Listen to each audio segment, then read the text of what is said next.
రాబోయే సమస్యలను ముందుగానే గుర్తించి అవసరమైన ముందస్తు జాగ్రత్తలు తీసుకోవడం ద్వారా ప్రజలకు ఎటువంటి సమస్యలు రాకుండా చూసుకోవచ్చని జిల్లా విద్యాశాఖ అధికారి తెనాలి మున్సిపాలిటీ ప్రత్యేక అధికారి షేక్ సలీం బాషా సూచించారు. స్థానిక మున్సిపల్ కార్యాలయంలో గురువారం వివిధ శాఖల అధికారులతో సమీక్ష సమావేశం జరిగింది.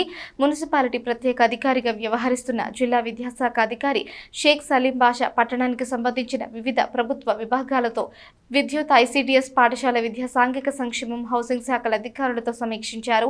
ప్రభుత్వ ప్రాధాన్యత కార్యక్రమాల అమలు తీరు ఎలా ఉంది, వివిధ రకాల సర్వేల పురోగతిపై సమీక్షించారు. కొన్ని విభాగాల పనితీరు సంతృప్తికరంగా ఉందని, విద్యుత్, ఐసీడీఎస్ విభాగాల పనితీరు కొంత మెరుగుపరుచుకోవాల్సిన ఆవశ్యకత ఉందని ప్రత్యేక అధికారి అన్నారు. Municipal commissioner J Rama Appalanaidu మాట్లాడుతూ జిల్లా కలెక్టర్ ఆదేశాల ప్రకారం ప్రతి గురువారం సమీక్ష సమావేశం జరుగుతుందని తెలిపారు. కార్యక్రమంలో అసిస్టెంట్ కమిషనర్ జాస్తి రామారావు, వివిధ విభాగాల అధికారులు పాల్గొన్నారు. సమీక్షకు ముందుగా ప్రత్యేక అధికారి పట్టణంలో పర్యటించారు. కలెక్టర్ గారి యొక్క ఆదేశాల ప్రకారం ప్రతి మండలానికి ఒక జిల్లా స్థాయి ఆఫీసర్ని మండల స్పెషల్ ఆఫీసర్స్గా, అట్లాగే కాన్స్టిట్యున్సీకి ఒక స్పెషల్ ఆఫీసర్స్ని ఏర్పాటు చేసి గవర్నమెంట్ ప్రయారిటీ ప్రోగ్రామ్స్ యొక్క ఇంప్లిమెంటేషన్, తర్వాత సర్వేస్ యొక్క ఇంప్లిమెంటేషన్ ఎట్లా ఉందని చెప్పి ప్రతి ఒక్క గురువారం కూడా ఒక కన్వెన్సీ మీటింగ్ ఒకటి కండక్ట్ చేస్తున్నాం.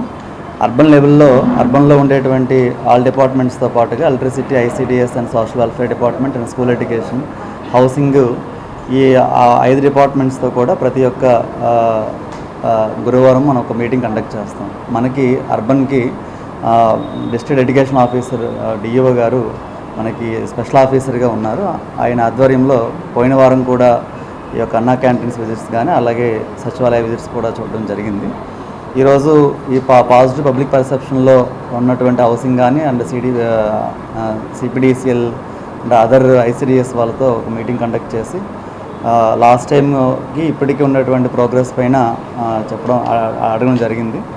మున్సిపల్ కమిషనర్గా అర్బన్లో ఉండేటువంటి ఈ యొక్క ఓన్లీ మున్సిపల్ అడ్మినిస్ట్రేషన్ పరంగా ఉండేటువంటి సర్వీసెసే కాకుండా అదర్ డిపార్ట్మెంట్స్ యొక్క పనితీరు కూడా చూడమని చెప్పి మన జిల్లా అడ్మినిస్ట్రేషన్ తరఫు నుండి ఆదేశాలు ఉన్నాయి. కాబట్టి స్కూల్ ఎడ్యుకేషన్లో ఎన్రోల్మెంట్ పెంచడానికి, అంగన్వాడీస్లో సర్వీసెస్ని పక్కాగా అందుతున్నాయా లేవని చూడడం కానీ, హౌసింగ్ సంబంధించి ఇట్లాగా అదర్ డిపార్ట్మెంట్ యాక్టివిటీస్ కూడా మానిటర్ చేయమని చెప్పడం జరిగింది. సో ఈరోజు కొత్తపేటలో, నాజర్పేట కొత్తపేటలో కూడా ఒక అంగన్వాడీ విజిట్ చేస్తున్నాం.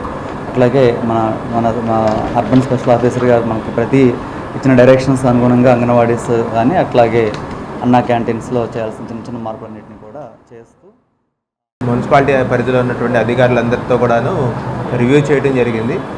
కొన్ని డిపార్ట్మెంట్స్ బాగా పర్ఫార్మెన్స్ బాగుంది, కొంత మెరుగుపరచుకోవాల్సినటువంటి పరిస్థితి అయితే ఉంది. దాంట్లో చూసినట్టుగా అయితే మనకి కొంచెం ఈ పవర్ డిస్ట్రిబ్యూషన్ సంబంధించినటువంటి ఇష్యూస్ కొన్ని ఉన్నాయి. దాంట్లో కొంత నెగిటివ్ పర్సెప్షన్ ఉంది. అలాగే సర్వీసెస్ కూడా కొంతవరకు ఇంప్రూవ్ చేసుకోవాల్సింది ఉంది. అలాగే ఐసీడీఎస్ డిపార్ట్మెంట్ కూడా కొంతవరకు ఇంప్రూవ్ చేసుకోవాల్సిన పరిస్థితి అయితే ఉంది. ఎందుకంటే ఈ ప్రజా సమస్యలు అవన్నీ వస్తూ ఉంటాయి కాబట్టి ఎప్పటికప్పుడు వాటిని పరిశీలిస్తూ ముందుకెళ్లాల్సిన పరిస్థితి అయితే ఉంటుంది. ఎప్పుడూ కూడాను అధికారులందరికీ కూడాను వివరించడం జరిగింది. మనం ముందు చూపుగా ఉండి రాబోయేటటువంటి వర్షాకాలంలో కానీ రాబోయేటటువంటి పరిణామాలు ముందునే దాన్ని రివ్యూ చేసుకొని దానికి తగ్గట్టుగా యాక్షన్ తీసుకుంటే ఏ రకమైనటువంటి ఇబ్బందులు ఉన్న విషయం మీద సూచించడం జరిగింది. ఆ విధంగా కమిషనర్ గారు అలాగే మిగతా అధికారులు కూడా